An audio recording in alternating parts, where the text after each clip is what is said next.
gotta go. Yeah, I'll call you back. I'm with that realtor lady.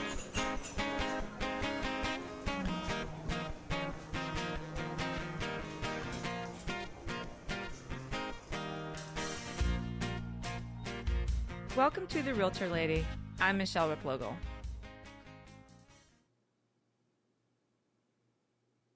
Hi, I'm Michele Replogle, and I'm the Realtor Lady. And today, I want to introduce Eric Johnson with Sotheby's International Realty in San Francisco. I saw Eric at a small conference about a year ago, right before the pandemic started, actually. And I just loved hearing him talk. And honestly, Eric, I'm sorry, I don't remember everything you talked about, but I liked hearing your voice. So maybe you need to go into radio.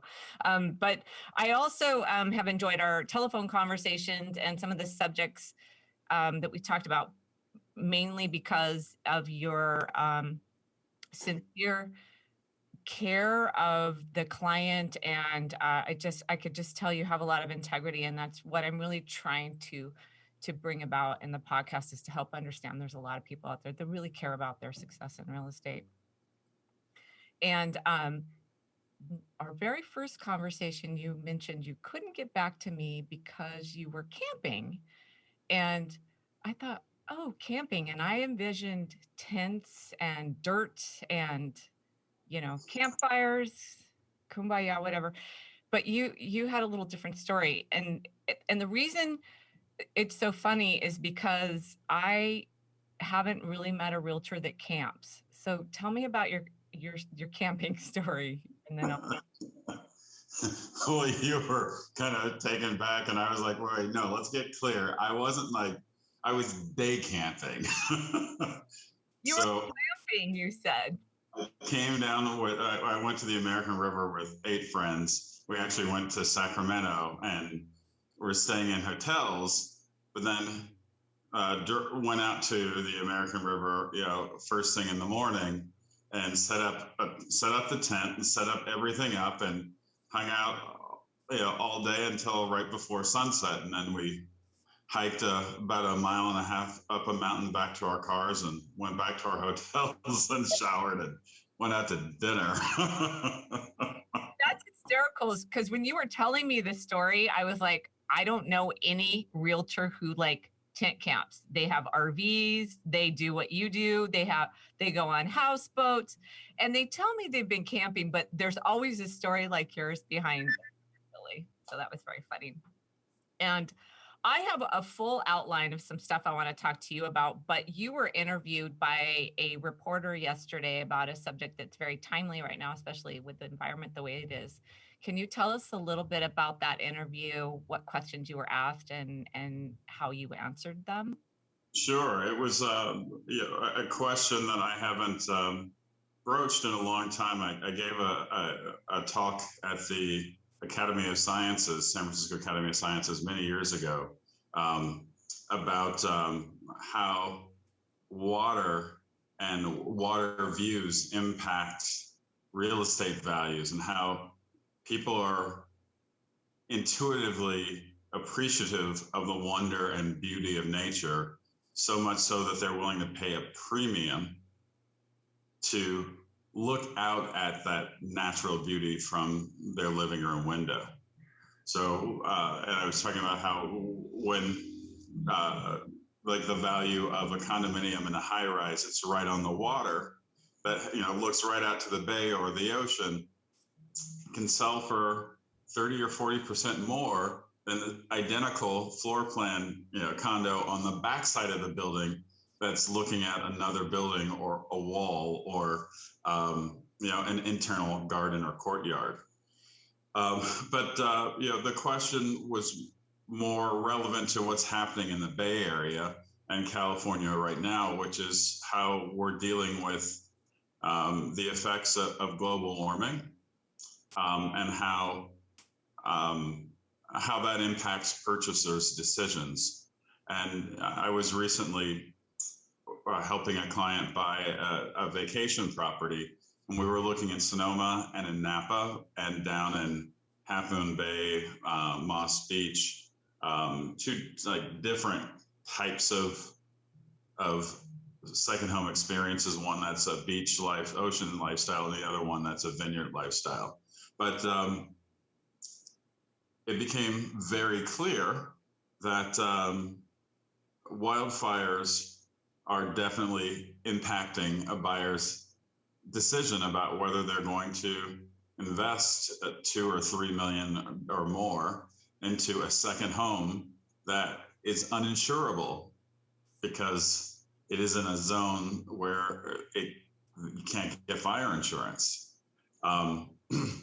At least traditional fire insurance. There are some alternative ones that you can get through the state that are very expensive as well. But then that just brings up a whole set of other risks and issues like, is there well water on this property, and how strong is the water flow because it's off the grid and it's not connected to the sewer line. So we're seeing shifts where like parts of Napa and Sonoma are selling for 20, 30% more than they did the year before. And there are other parts that are not appreciating as much or are depreciating because of where they're located relative to any kind of natural disaster that may negatively impact the value. Well, you bring up a really good topic that people don't realize. I mean, just circling back to the conversation of sewer or even septic, is that groundwater intrusion and groundwater pollution are so huge right now because we're depleting those resources as well, but we're also depleting the source of a possible fire retardant. We can't use that water. We can't take it out of the groundwater or out of a well where we would use for fire protection before. I mean, at least down in our area, that's what's happening, is being able to use the underwater ground storage is becoming harder and harder to use. So then something that might have been used for fire safety, we're losing that source as well. So that right. So when you're living in a drought and then you're also having, fire danger increase, and you have reduced ability to fight that fire, then is it worth more or worth less? I mean, are people willing to pay more or less despite that risk? Yeah, you have to truck your water in, or you have to. Right. You might have to be really expensive over the next year. It's just going to keep on getting more and more expensive. Wow. Unless we get some rain. I mean, the poor farmers in the Central Valley, California Central Valley, are just, I'm bracing for them. So you were showing buyers in different areas. Can we take that buyer as an example? Where did they end up going? Did they? So they're a San Francisco family. They've lived here a long time, and they ended up getting something down on the beach. We made a couple of offers in the Napa Sonoma area, and were outbid, and something came on the market. We just swooped in really fast and grabbed it. Nice. So when you were talking to the reporter, you used them as an example, or how did you? Yes. Yeah. I was just explaining how directly correlated our environment is impacting our pocketbooks. It's not just like global warming that's happening because a glacier is falling down, a million miles away at the North Pole. It's also that a hillside or a vineyard or a town or a city like Santa Rosa is burning to the ground. And that's just from San Francisco, where I live and serve. That's an hour away. That's like 45 miles away. It's not that far. Wow. And what else did you talk about with the reporter on the environment? That was really the focus. So it was kind of how climate change is actually affecting real estate too.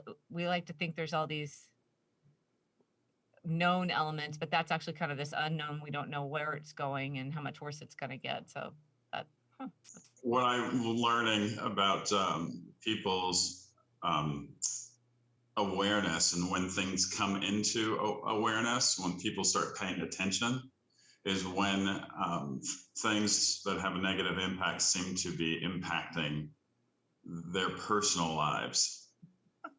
Yeah. And I experienced that firsthand with the George Floyd social awakening and uprising that occurred, where I was speaking with somebody who lived in a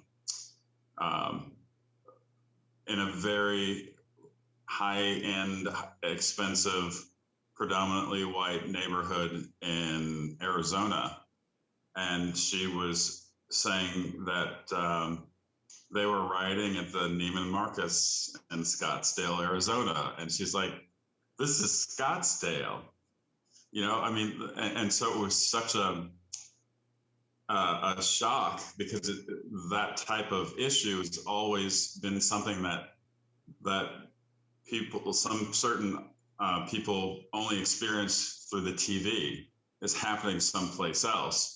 But once the repercussions of some thing start showing up in your backyard or at the shopping center a mile away from your home, you take notice a little differently and say, well, maybe something needs to be done about this. Problem. Right. Well, and that's really interesting too, if you tie it back to us just being realtors too, because we're there when the personal hits people. We're there when I haven't had this happen where a well runs dry, but I've had people, be affected by things or fire, and we're there in so many different situations where something comes directly to them, with short sales and foreclosures, and where something that might be a big thing actually comes to somebody, and then we work with a breadth of people, and we're with them on all of these little actual disasters that happen for them. So it's interesting that you say that with the environment in that situation too, because that's almost kind of our life. We go and live with other people. We're helping people in their environments. I mean, literally, somebody is coming to me saying, I want to change my living environment. Right. Can you help me find a living environment that's more suitable for the life that I want to live, for the next step in my life? Yeah. And what could be affecting is I'm always involved in seniors and moving seniors, and how it's that conversation that nobody wants to have, but it affects every single family of what are you going to do when you have a family member that can't live with you or on their own anymore. I mean, it happens. And I get to do it a couple of times a year, where some people never get to experience it, or their parents may die, but we actually go through all this all the time. Well, I have some stuff I want to get to with buyers and sellers, but let's just go right into the Black Lives Matter, because you did some speaking engagements last year, and I'd love for you to tell us some of the things that you talked about and brought to the. Wow, that's a big question. That's a lot of answer I can give, but I'll tailor this to real estate more specifically. There was an opportunity. I was speaking at the California Association of Realtors convention. It was online instead of being face-to-face because of the pandemic. And I was just speaking to realtors about how we can make an impact on the lives of Black and Brown and people in America by doing something as small as hiring a Black caterer to cater an event, or a Black photographer, or a Black assistant, or a Black painter, to paint a house. There are so many people that are involved in the preparation of a home so that it can be presented at its best. And we are at the helm of this sort of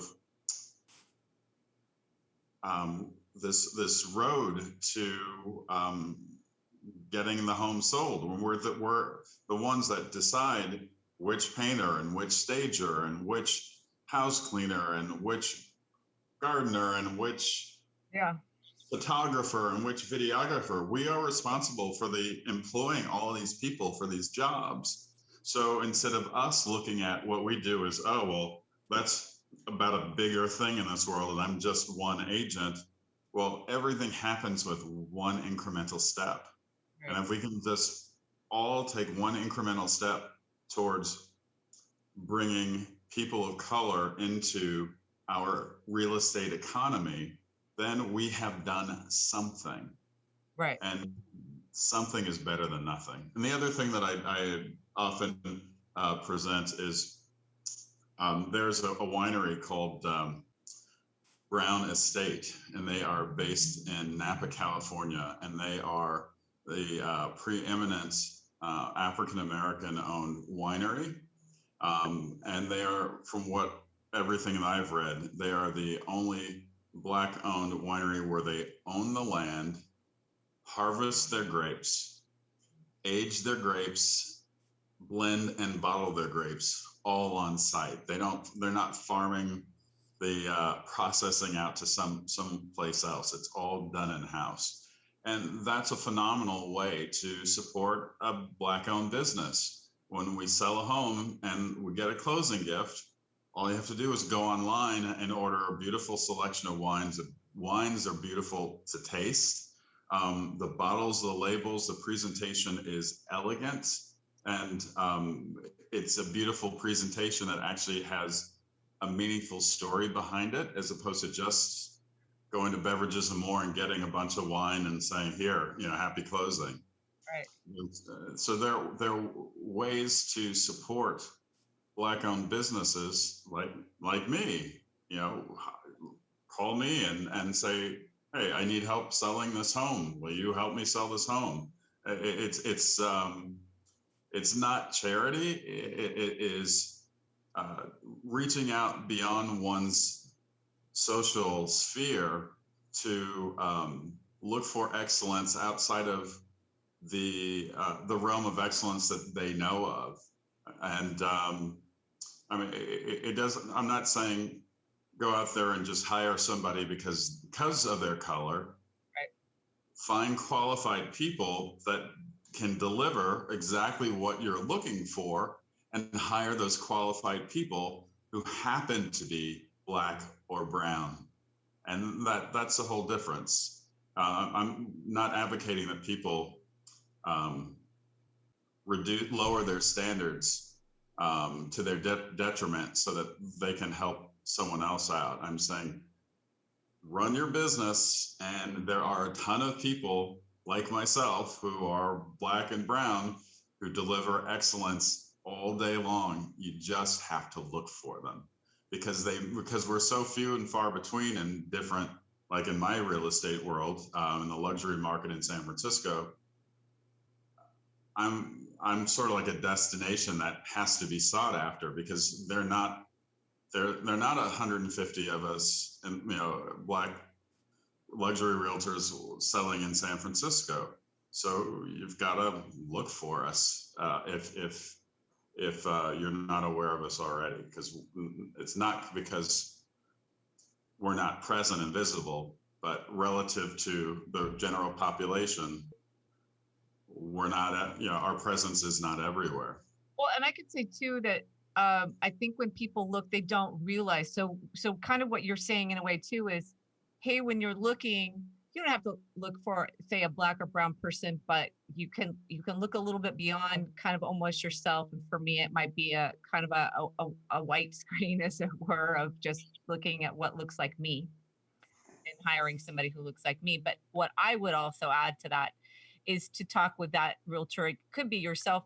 How much in this transaction do you hire other people out, or how much do you kind of pour back into the community as well? Can I hire you and we have a team where I can really build on that? Because I know as a realtor, I hire a lot of people, and in my community, it would be brown people, and I take care of them and I make sure they get paid, and my client doesn't pay them, I pay them because I want to support them in the community, and they support me. I mean, they're just as important to me. So there's that, it's that whole trickle down thing too, of that realtor who really does add a lot to the community. I think they think we get these big commissions and we run around and get our BMWs waxed, but really we do put a lot of money back into the community. We hire people to work on our homes and their homes. And I would just like to say, I wouldn't call it trickle down. I would call it trickle out. oh, I like it. Yeah. There's a difference. There's this Really hierarchy when Right. it's about down, and that's really not what this is about. Right. Spreading out kind of money. Yeah, for sure. And that's that with what you talked about with California Association of Realtors of just how they can be supportive in their community. It is hard to watch sometimes. There's not much we feel that we can do or that we're making a difference. Right. And so I've heard that so often that I just decided, well, in some respects, that's just an easy excuse that people are looking for so that they don't have to do something. Oh, right. Yeah. And then they can feel like, oh, well, it's too big of a problem. I'm just one person. I mean, there's nothing I can do, right? Which is a very convenient answer to manufacture. And so I just thought instead of, I would just show up a different way and say, well, let me challenge that story and show you how there are things that you can do that maybe you didn't think of.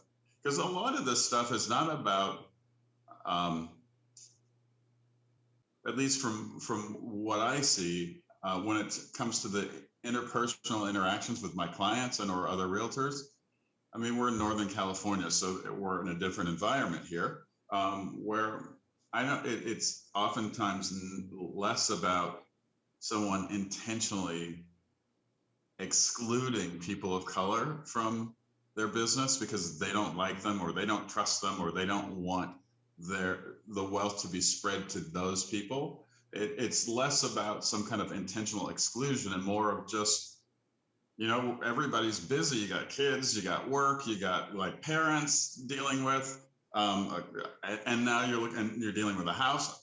There's only so much bandwidth people have to focus on. And so we all tend to focus on what's closest to us. It's just a natural thing. So I just want to be a force that kind of gives a gentle nudge to help people see that there are some things that we can do outside of ourselves if we just take a little effort. And if people just take a little effort to find an opportunity to do good outside of themselves and their cultural realm, I mean, what a shift if every single person in this country just did a little something once a month that was an outreach outside of their personal sphere.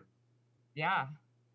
Well, this might be a little heady for a little podcast, but are you comfortable talking about any bias that you have received and how you've overcome it? And is it different now than it was when you first started? Oh, I deal with bias every day. Yeah. If it's not from somebody outside, it's from the voice inside my head that is navigating the world and trying to understand where this person is coming from when I'm interacting with them. And it seems like an odd interaction. I mean, I live, I don't know. It's I just live life day by day, one day at a time.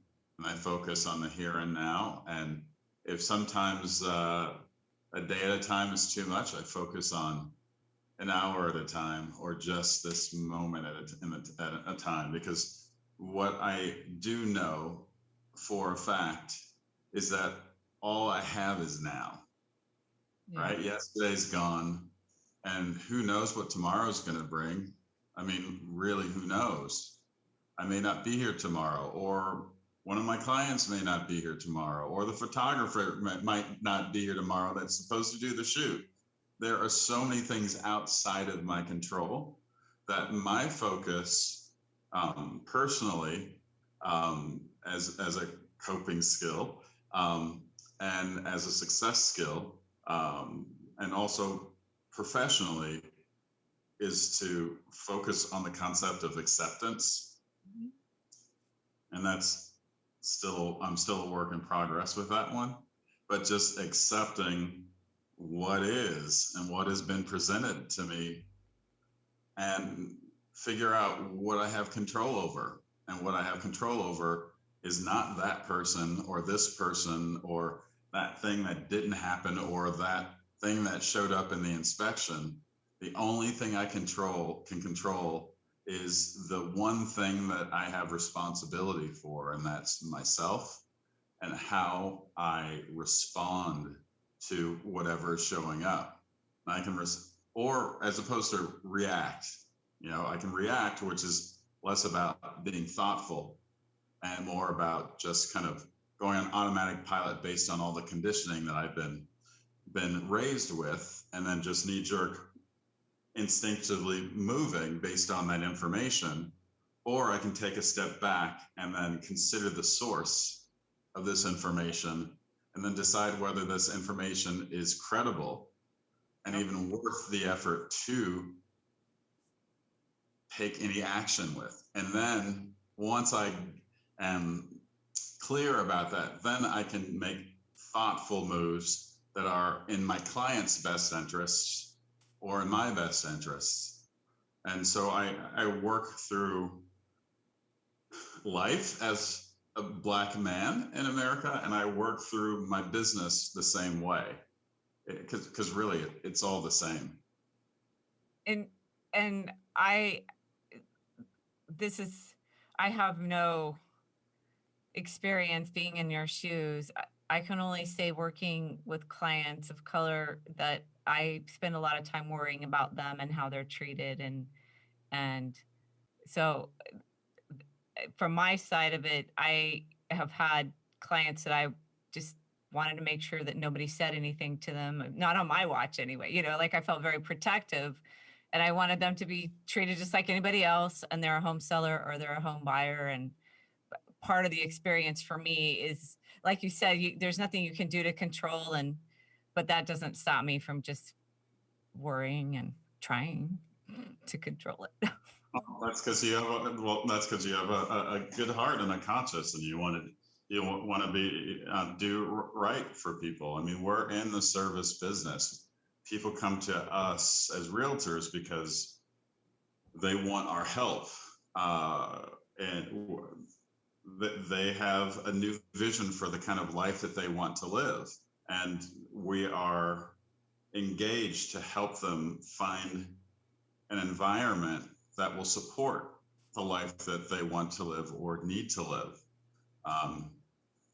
It could be like I've got a client, it's an older couple, and there's some health issues and they need to downsize, and it's overwhelming. And they were referred to me by a past client. Actually, two people referred them to me independently.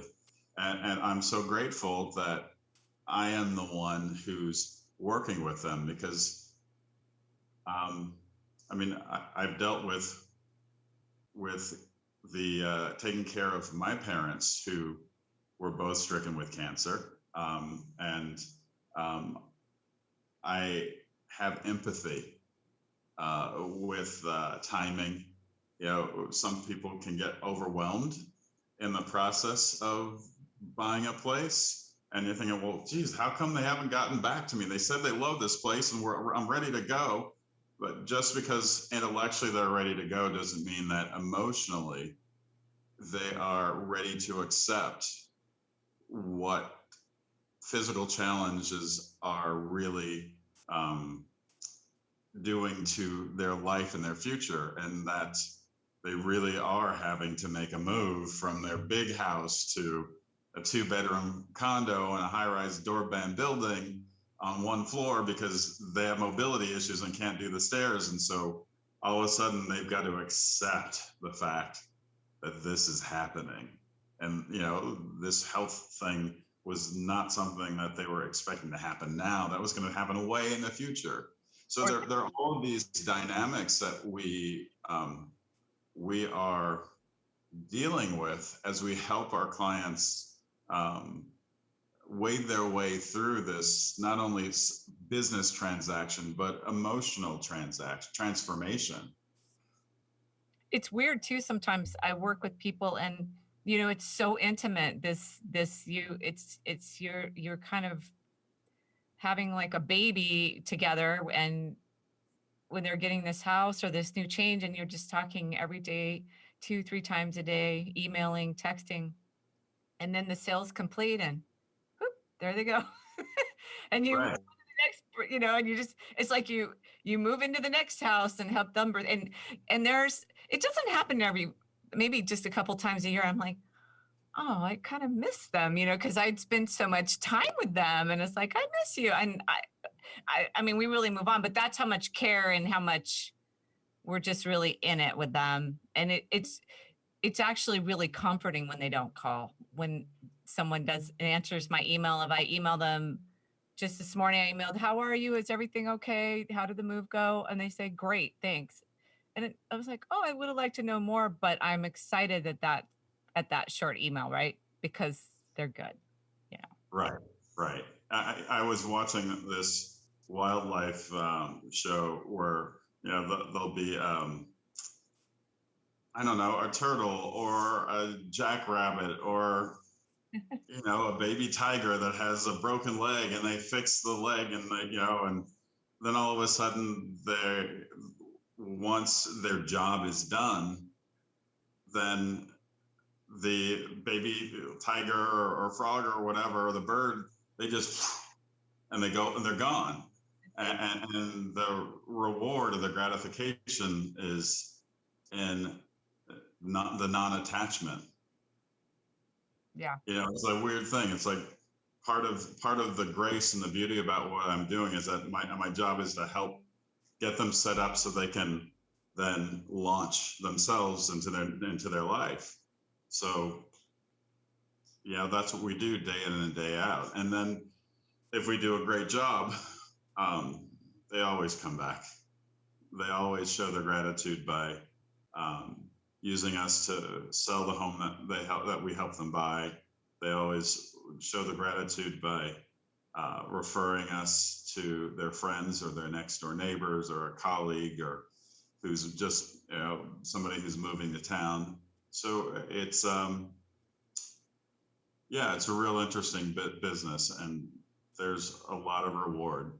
I mean, like anything, not everything is 100% super fun, and not every interaction is just like, warm fuzzies everywhere. But, for the most part, it is.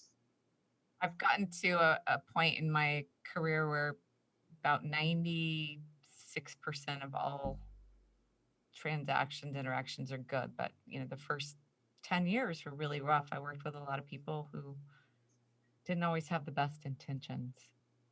And I've been fired by people thinking I did something wrong, but I look back and I realized they wanted to do things that they knew I wouldn't do. They wanted to.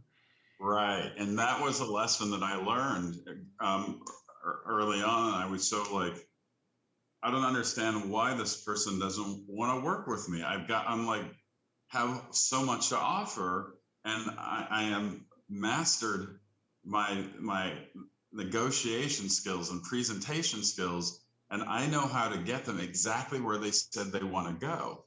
But then I realized it's just like dating, and just because somebody out there in the world is looking to date someone doesn't mean that I'm the one, or just like because I'm going out there looking to date someone doesn't mean that the first person or the third person that's introduced to me is the one. So we're all looking for a fit. And, water seeks its own level, someone once told me. And that really resonated with me, because I found that there were some really difficult people to work with I was being interviewed, we're interviewing each other. Back then I was being interviewed. Now we're interviewing each other to see if it's a fit. And that's where a big shift is. But I found that some of the most difficult people, challenging people in these interviews were the ones that didn't sign me on to help them. And then I realized that some of these people don't want a competent agent. They don't want a competent professional to lead them where they want to go. Some of these people are micromanaging control freaks, and they actually, regardless of your qualifications, some people actually want someone who is less self-directed so that they can direct the realtor and like manage the whole thing themselves through the realtor, in which case they're not the right client for me, because I'm here to help people who want my brand of help. And if my brand of help and support is not in alignment with what they're looking for, then they may be threatened by the level of expertise that I may present to them, because then they may feel like, well, then that may be threatening to whatever their personal stuff is that makes them need to control everyone and everything in their lives so they can feel okay and safe. So yeah, I stopped taking it personally. They can blame us too when it goes wrong, but if we know what's going on and we're very in control, and not in control of them, but really in control of the transaction, and really making sure that they are taking responsibility for their decisions. Right. Like, well, I can't blame them when everything goes wrong. That's what I've found, is that I really try to educate people to, oh, you make a good decision and you're going to be happy and this is going to be great. And it's like, well, I want you to make all the decisions. Those are usually the people I don't work with so much anymore. It's like, if you want me to make, we're just not going to. And so what I say is, I'm here to give you the best information so that you can make the best decision for you. Because at the end of the deal, when the day is done and I get my check and I go home, you're going to have to go into that home, open up the front door with a key, and deal with whatever you're feeling and experiencing in that moment. So really, the responsibility for a lot of these decisions rests on you as the client, because I don't know what you want to feel like when you open up that front door and come home after a long day of work. Only you intuitively, innately, emotionally, and logically know what kind of experience you want. So all I can do is be the best guide through the process so that they feel more confident in the choices that they're making.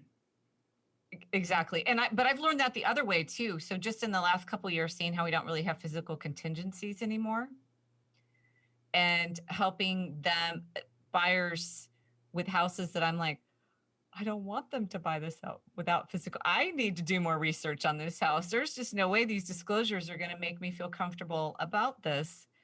And I've been working with buyers in a way that helps them understand the decisions they're making. And they're walking into a house that I think, oh man, that could have used another inspector there, or a contractor. And you know what? They're okay with it. So then I have to be okay with it too. That's right. where because it's their life and it's their risk, and only they know what they're willing to put up with or not. And we have, as realtors, have no idea what other pressures they have in their life that are motivating them to make their decisions. And I remember like helping a buyer in a situation where there were some not so pleasant things that came up in the inspection report. But you know, if they have an aging parent that needs to move in with them and they have a time deadline, you know, to find a place and get it set up for them, you know, that buyer may be willing to take on more risk or something that's less than perfect because it supports enough of their need right now to accomplish what they're looking for. So that's why I can't make decisions for my clients, because I don't know what their risk tolerance is. I don't know what else is important to them that they haven't told me. Well, and I can protect them all the way from getting something that may, like you say, they need in the moment. The other side of that too, and you're in San Francisco and I'm in a high rent district. The other side of that is we're looking at the value of dirt, and the house is almost becoming irrelevant, really. In some circumstances, although now that the cost of construction has gone up so much, so fast, and it's so hard to find contractors, it's an education. Yeah, I mean, I'm not saying it flippantly, but there's something in my head where I have to kind of learn. I'm just getting them in. I'm just right. I'm just getting them the house in this exclusive place that's just so hard, and there's multiple offers. And yeah, I had a buyer a couple of years ago. They came down. We looked at houses, and they really liked the fourth one they saw, the fourth house. And we made an offer on it, and we got a counter, and there was 4 other counters. And I told them what they needed to do to get it. They did it. They got it. So we're doing the walkthrough, and they said, "Hey, I've got friends at work who said they've been looking for a house for 6 months, and they're not getting anything, same market." I said, "Well, you listen to your realtor." It's not a hard lesson. I mean, you asked me what you needed to do to get the house. I told you, but ultimately they made the decision to do that. They got the house, and right. Because they had to feel comfortable making that choice. But they felt like they had enough information, and I feel like they felt empowered to do that. That's my job, is to empower them. It's not for me to tell them what to do. It's to give them enough information for them to put that together to make a good decision, like you were saying. Right. And that's really to me, what sales is about. I mean, it's not about me trying to convince somebody to make a decision that's not in their best interest. That's fraud, right? Sales is helping people get what they want, not helping people get what they don't want. And I make people sleep on it too. They have to get a gut check because they get so excited. Even sellers with offers, they get so excited. I'm like, no, we need to. Right. Let's just take a little time and let this settle. Well, that's kind of buyers. Let's see. So we know the landscape for buyers, especially in your area, and what are you saying to sellers? Do you have any sellers that say to you, "Yeah, I'd like to get this price, but I'm interested in this buyer," or I'd like to see it go to someone who's interested in the neighborhood," or what are your conversations with sellers? We hear a lot about what buyers are experiencing. Mm-hmm. Conversation like right now? My conversations with sellers are, what's your ultimate goal with this house? And then regardless of what other ancillary feelings or wants or particulars that come up, I just keep them focused on that goal, which more often than not is getting the home sold for the highest possible price, right? So, right. I help people get out of their own way. Yes.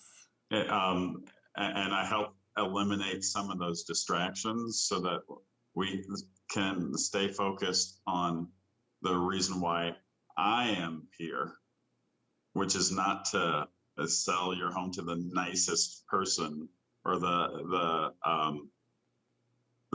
family that looks most like you and the other people that live in the neighborhood. I'm here to get this house sold. I'm here to get your house sold for the highest price that the market will bear. So that way you as a seller can use that money that you made off of this house to fund and fuel the next step in your life. And when people get distracted or other things come in, like sometimes, like this one seller, we had about 10 or 12 offers on this beautiful house, and it deserved every one of those 10 or 12 offers because it was beautiful. And the seller started reading the letters, and I'm like, don't read the letter, because there were 2 offers that were almost identical, and I'm like, don't read the letter yet. Let's go through all the numbers. Let's go through all the contingencies and the timing. And then I want you to make a business decision based on that information first and then read the letter. But I'm really, I'm an emotional, caring, thoughtful person. And every aspect of my life, I try to be. I'm not perfect. But when it comes to the deal and the contract and the negotiating, when I'm representing a seller, the goal is to get the seller the most that they can from the market. And so I just try and keep everybody focused there, and things move a lot smoother. And that family that was looking at these two different offers that were almost identical, once we went through the process and did some counter offers, somebody else came much higher than them. And then that whole emotional thing about which one to pick didn't even matter anymore. Yeah. So I try to keep people focused on the goal, and I just keep trying to remind myself to show up for one reason only, and that is for the purpose of doing what I was brought on to do. Right. I've had some wins with buyers for sellers who got a little emotional, though, I have to say. We kind of, Oh yeah, me too. When I represent buyers, for sure. yeah, it's not something. It's not something to be taken lightly. I think I don't know. I think maybe they got 20. Well, no, I think they got. I was gonna say 25,000, but it was more like about 200. I had a seller that received multiple offers on a property, and he read the letters and said, this couple reminds me of me and my wife when we bought this house and we were stretching to get it. And we scraped together and raised our 2 kids in this house. And I don't care about the other developer that wants to buy this property at any price. And I really got to experience on such an intimate level how someone can feel so emotionally attached to the nurturing energy that a home has, and that it had for him and his family, that he didn't want to sell it to somebody who was going to tear it down and build some big new box, because he knew that the energy that was innate with that house had a value that for him was greater than any amount of money. So ultimately, I still negotiated those, the individual buyer up, so that they were competitive, because I didn't want my client to walk away from money. So you can still have an emotional feeling or connection without sacrificing the money that you're trying to make out of the deal. But those are decisions that I can't make and I don't make. All I do, I'm not here to help steer a seller to accept one person's offer over the other, unless the price and the terms are great. Otherwise, it's all, it's not what we're supposed to do. We're not supposed to discriminate against who we like better than one or the other. We're here to stay on task and help our clients who are selling homes sell their home for the highest possible price. And sometimes things come up and I'm like, you know what? That's off the table. And I think maybe because I am a brown person, and they catch that I'm like, that's bias. That when they hear it coming from me as we are going through the offers, they're like, oh, right. And then I keep them on track. And that's how I get my clients the most, get them really great prices. And you did mention something kind of made me think of like the soul of the house or the essence of the house, and that is kind of the bummer about new builds, is you don't get that kind of that good energy of people that have really enjoyed living there. I just sold a home that was rented forever, but these renters were happy there, and they that energy in that house was really good. And I know that my buyers wanted some of that energy that was there. But I've also noticed that some of the bad energy in houses where people stayed too long, and I'm guilty of that. I stayed in a house for way too long. It just wasn't where I was supposed to be. And Let go, walk away from the building. and then, and it's funny because then I talk sometimes to the agent who sold my house, and she's like, "Oh my God, my buyer loves it. It's like he's gonna die there." And it's just like, oh, I was so over that place. So that's interesting that I'm gonna do a podcast with a local spirit person about Oh, fantastic. I think that should be really interesting, because there's also I know you feel it too. We don't even have time to get into that, but that whole the energy part of 100%. I've had energy cleansings in homes, and it's amazing. I had this one that was just a lot of chaotic energy and a lot of chaotic conversations and feuding between the couple that owned the home and the painter, and then the electrician, and then the stager. And every step of the way, it was just challenging. And finally, I had an energy person do a cleansing, and we got a bunch of offers on the house, and it sold really well. But it wasn't until it happened that there was a shift in everyone's communication, like people that I had no dealing with, because it wasn't my gardener, it wasn't my electrician, it was the clients. They were communicating directly with their own people, and all of a sudden everything seemed to magically just like the confusion cord got cut, and everything went into harmony and fell into place. Yeah. I know we're in California, so it's all woo-woo California realtors, but I think there's a lot to it, a lot of attraction's real. I can tell you a funny story is I actually saged and smudged a house myself because I felt that the seller needed to move on. He passed away in the property, and I think actually I did the reverse and convinced him to stay. There was just these breezes that were coming through during the open houses and doors shutting. I was like, oh, I did it wrong. So don't do it. Well, that is all I have for questions for you. I really appreciate it on and. Well, thank you for asking me. I hope I said something that sounded smart. Something you can edit out and use. We covered just about everything except for rats, which seem to be everywhere, but we've covered just about everything. I really appreciate it. I'm so excited for clients and referring them to you.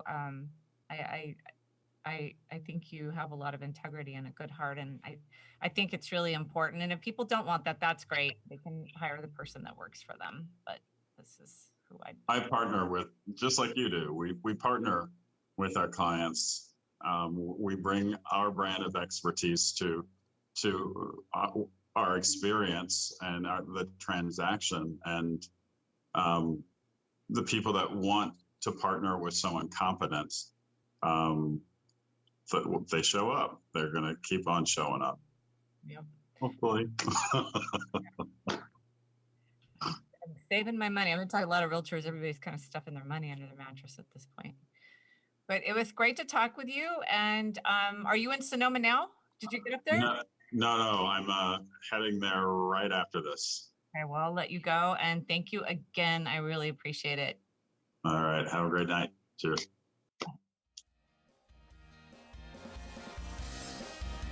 Hey, thank you for listening. If you want to talk more, find me on livethesantacruzlife.com, on YouTube, on Twitter, on Facebook, on LinkedIn, or give me a call. My number's in the show notes. Love to hear from you.